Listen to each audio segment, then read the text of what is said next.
വാവാസ് കിച്ചണിലേക്ക് ഏവർക്കും സ്വാഗതം.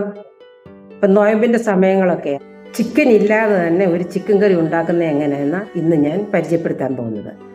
ഓയിലിനകത്തോട്ട് ഈ തേങ്ങ ആദ്യം ഒന്ന് വറുത്തെടുക്കും. ഇച്ചിരി മഞ്ഞളും കൂടെ ഇട്ട് വറക്കാം.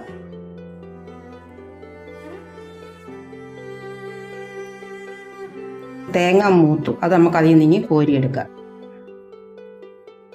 ആ ഓയിലിനകത്തോട്ട് സവാള കട്ട് ചെയ്തിട്ട് കൊടുക്കാം, 2 പച്ചമുളക് കട്ട് ചെയ്തിട്ട് കൊടുക്കാം, വെളുത്തുള്ളി കട്ട് ചെയ്തിട്ട് കൊടുക്കാം, കറിവേപ്പില ഇട്ട് കൊടുക്കാം.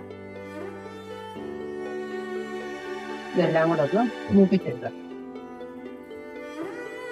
ഇന്ന് ഇറച്ചിയില്ലാതെ ഇറച്ചിക്കറി ഉണ്ടാക്കാൻ പോകും. ഓക്കെ, അതിനകത്തോട്ട് മുളക്, മല്ലി, ഇഞ്ചിയുടെ പൗഡർ, മഞ്ഞൾ ഇതുകൂടെ ഇട്ടൊന്ന് മൂപ്പിച്ചെടുക്കാം.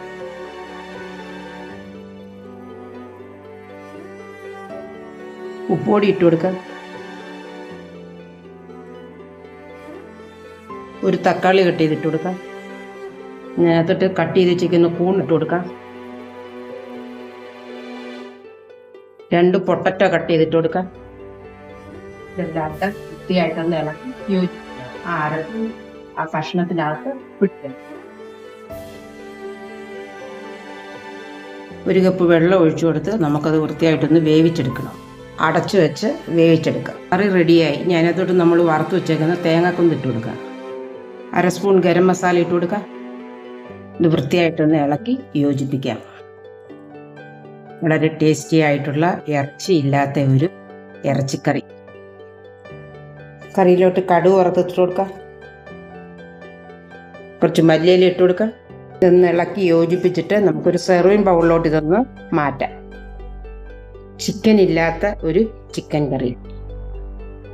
ഇഷ്ടപ്പെടുവാണെങ്കിൽ ലൈക്ക് ചെയ്യാനും ഷെയർ ചെയ്യാനും സബ്സ്ക്രൈബ് ചെയ്യാനും മറക്കരുത്.